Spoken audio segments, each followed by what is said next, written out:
नमस्कार फिरस्ती फॅमिली. आज आम्ही तुम्हाला घेऊन चाललोय वाईजवळ असलेल्या एका अतिशय सुंदर आणि निसर्गरम्य ठिकाणी. बॅगा भरल्यात, कार रेडी आहे आणि आपला प्रवास सुरू झालाय. आज आपण एक्सप्लोर करणार आहोत प्रसिद्ध धोम डॅम. धोम धरण हे सातारा जिल्ह्यातील वाई तालुक्यामध्ये कृष्णा नदीवर बांधलेलं एक अप्रतिम धरण आहे. या धरणाचं बांधकाम 1970 मध्ये सुरू झालं. वाई शहरापासून साधारण 9 किलोमीटर अंतरावर असलेल्या या धरणाचा मुख्य उद्देश संपूर्ण सातारा, वाई आणि कोरेगाव भागाला शेतीसाठी पाणी पुरवठे हा आहे.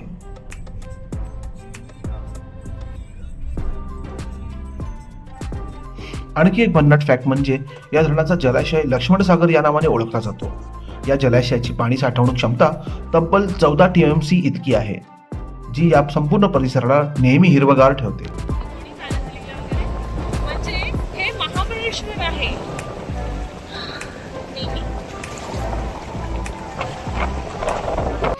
आणि फायनली आम्ही आलोय अगदी किनाऱ्यावर. चेहऱ्यावर येणारी ती थंडगार वाऱ्याची झुळूक आणि समोर पसरलेला अथांग जलाशय. उन्हाळ्यातून आल्यानंतर हा सुखद गारवा मनाला इतकी शांतता देतो की प्रवासाचा सगळा थकवा एका सेकंदातच गायब होतो.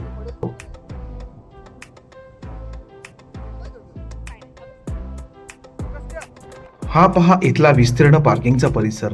गाडी लावायला भरपूर जागा आहे आणि वर नजर टाकाल तर तुम्हाला कणेरगड आणि आजूबाजूच्या डोंगर रांगा स्पष्ट दिसतील. पर्यटनासाठी ही जागा एकदम उत्तम रीतीने डेव्हलप केली आहे. काय आलं आपल्याच तर घरचंच तर काम नाही.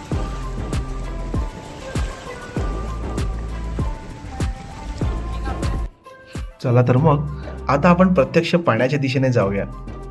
धोम डॅमचा हा परिसर बॉलिवूडचा प्रचंड आवडता आहे. इथे स्वदेश, गंगाजल, चेन्नई एक्सप्रेस आणि सिंघम सारख्या अनेक सुपरहिट सिनेमांचं शूटिंग झालंय. आपण जेव्हा या वाटेने चालतो तेव्हा असं वाटतं की आपण स्वतः एखाद्या सिनेमाच्या सीनमध्ये आहोत. आजूबाजूला पसरलेली शांतता आणि समोर दिसणारं अथांग पाणी, हा अनुभव खरोखरच शब्दांच्या पलीकडचा आहे.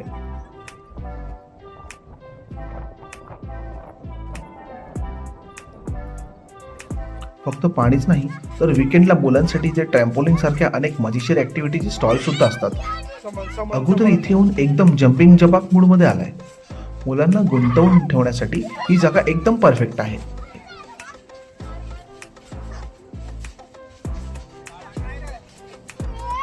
डोंगराच्या कडेने आकाशात उंच उडणारे हे पक्षी पहा. निसर्गाच्या या शांत वातावरणात पक्ष्यांचा हा मुक्त संचार पाहताना मनाला एक वेगळीच उभारी मिळते. शहरातल्या गजबजाटापासून दूर निसर्गाच्या कुशीत वेळ घालवण्याचा खरा आनंद हाच आहे. आकाशाकडे बघा. संध्याकाळची ती सोनेरी किरणं ढगांमधून अशी खाली येत आहेत जणू काही निसर्गाने स्वतः प्रकाशाचा एक लाईट शो सुरू केलाय. हा नजारा इतका विहंगम आणि सुंदर आहे की डोळे सुद्धा तृप्त होतात. कॅमेऱ्यात हा क्षण कैद करताना एक वेगळाच आनंद मिळतोय.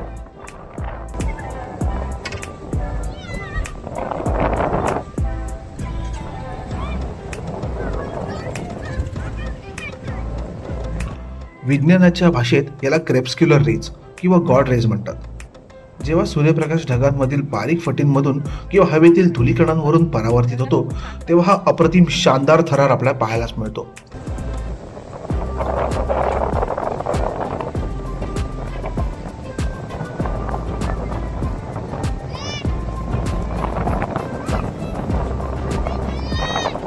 फिरस्ती म्हटली की खादाडी आलीच.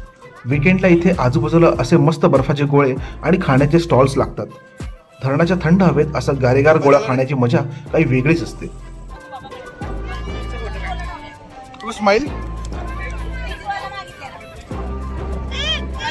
आता मी आणि अगू निघालोय थेट पाण्यात पाऊल टाकायला.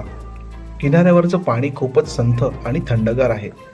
पायाला जेव्हा हे पाणी स्पर्श करतं तेव्हा मनातला सगळा ताण निघून जातो. अगू तर जाम खुश झालाय पाण्यात जायला.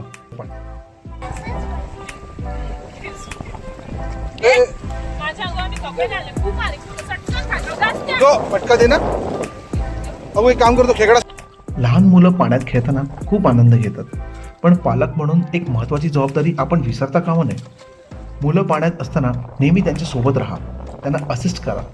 धरणाचं पाणी कितीही संत वाटलं तरी सुरक्षिततेला नेहमी पहिलं प्राधान्य दिलं पाहिजे. वैज्ञानिकदृष्ट्या विचार केला तर पाण्यात खेळल्यामुळे मुलांचा शारीरिक आणि मानसिक विकास खूप चांगला होतो. याला सेन्सरी प्ले म्हणतात, ज्यामुळे मुलांची एकाग्रता वाढते, स्नायू बळकट होतात आणि त्यांची मोटर स्किल्ससुद्धा सुधारतात. सर्वात महत्त्वाचं म्हणजे निसर्गाच्या सानिध्यात आल्यामुळे मुलं गॅजेट्स आणि मोबाईल स्क्रीनपासून दूर राहतात, जे आजच्या काळात अत्यंत गरजेचं आहे. बघा अगू कसा पाण्याचा पुरेपूर आनंद घेतोय ते.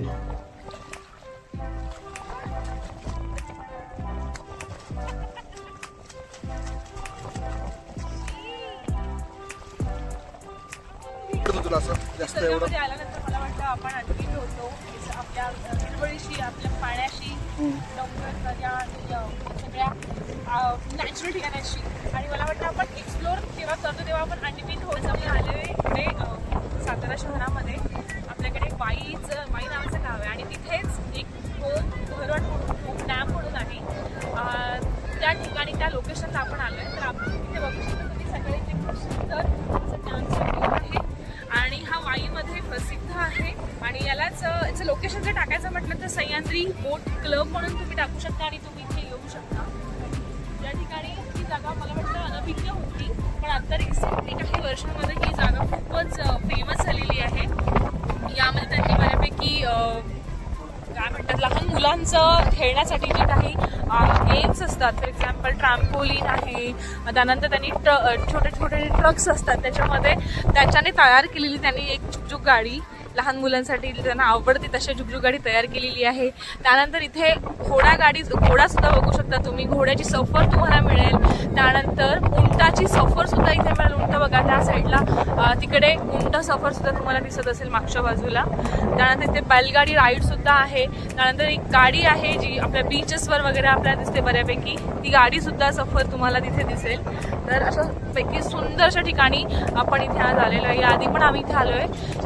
ही लोकेशन म्हणजे खरं तर सनसेट बघण्यासाठी अप्रतिम जागा आहे. आणि या ठिकाणी बोटिंगचा अनुभव सुद्धा तुम्ही घेऊ शकता. या ठिकाणी जर काय हा पॉईंट बघितला तर आपल्याला एक काही सेकंद चालून त्यांच्या प्लॅटफॉर्मवर जावं लागतं आणि त्या ठिकाणी त्याच्या काही बोट ठेवलेल्या आहेत. त्या बोटीमधनं ते आपल्याला पूर्ण या लेक म्हणता येईल किंवा बॅकवॉटर डॅमचं त्या डॅममध्ये आपल्याला ते फिरवून आणतात. हे खूप सुंदर स्पॉट आहे. या ठिकाणी जर आपण बघितलं तर काही डोंगर तुम्हाला दिसत, इकडे सूर्य मावळतोय त्या ठिकाणी काही डोंगर आपल्याला दिसतात आहे. हे डोंगर म्हणजेच काय तर पाचगणी महाबळेश्वरचे डोंगर आहेत. आणि तिथून सुद्धा जर आपण पाचगणीच्या सनसेट पॉईंट सिडनी पॉईंटमध्ये गेलो तर त्या सिडनी पॉईंटवरनं हा बॅकवॉटर धूम धरण आपल्याला वरतून दिसतं. बरेचदा सिडनी पॉईंटवरनं जे पॅराग्लायडिंग होतं ते बहुतांश वेळा त्या पॅराग्लायडिंग थ्रू सुद्धा आपण ही जी डॅम आहे हे बघू शकतो. हा खूप सुंदर पॉईंट आहे. आणि मला वाटतं या साईडला आपली सगळी ही जी सातारातली जी काही डोंगर आहेत त्या तुम्ही बघू शकता. खूप सुंदर स्पॉट आहे, इथे यायला पाहिजे. आणि मला वाटतं हा 7 नंतर हा बोट क्लब बंद होतो, पण तरी आपण इकडे थांबून रात्रीमध्ये किंवा संध्याकाळी जसं अंधार पडायला लागतो तसं आपण चांदणे वरती बघू शकतो. त्याचा अनुभव आपण घेऊ शकतो. खूप सुंदर मॅजिकल अनुभव असतो. त्याला स्टार गेझिंग आपण म्हणतो. स्टार गेझिंगसाठी खूप उत्तम स्पॉट आहे, कारण आपल्याला आता जर का बघितलं तर शहरामध्ये आपल्याला स्टार्स दिसत नाही. आपल्या शहराच्या वरून आपल्या घराच्या वरून आपल्याला फार कमी दिसतात. पण इथे ही अशी जागा आहे की इथे जर स्टार गेझिंग करायला आपण गेलो ना तर आपल्या असंख्य तारे दिसत जे आपल्याला आपल्या शहरातनं दिसत नाहीत, कारण इकडे प्रदूषण फार कमी आहे किंवा नाही. तर या ठिकाणी सगळ्यात थंडगार पाण्यात खेळून झाल्यावर गरमागरम भाजलेलं कणीस खाणं म्हणजे निव्वळ स्वर्गसुख. किनाऱ्यावर असे मस्त कोळशावर भाजलेल्या मक्याच्या कणसाचे स्टॉल्स आहेत. त्यावर लिंबू, मीठ आणि तिखट लावून खाताना जो स्वाद येतो ना, आहा, तृप्त व्हायला होतं. मका खात खात अगूची चालू असलेली ही मस्ती आणि फॅमिलीसोबत घालवलेले हे सुंदर क्षण हीच खरी कमाई असते. धावपळीच्या आयुष्यातून वेळ काढून अशा निसर्गरम्य ठिकाणी फॅमिलीसोबत एकत्र येण्याने कौटुंबिक बंध अधिक घट्ट होतात. तुम्ही कधी येताय मग धोम धरणावर?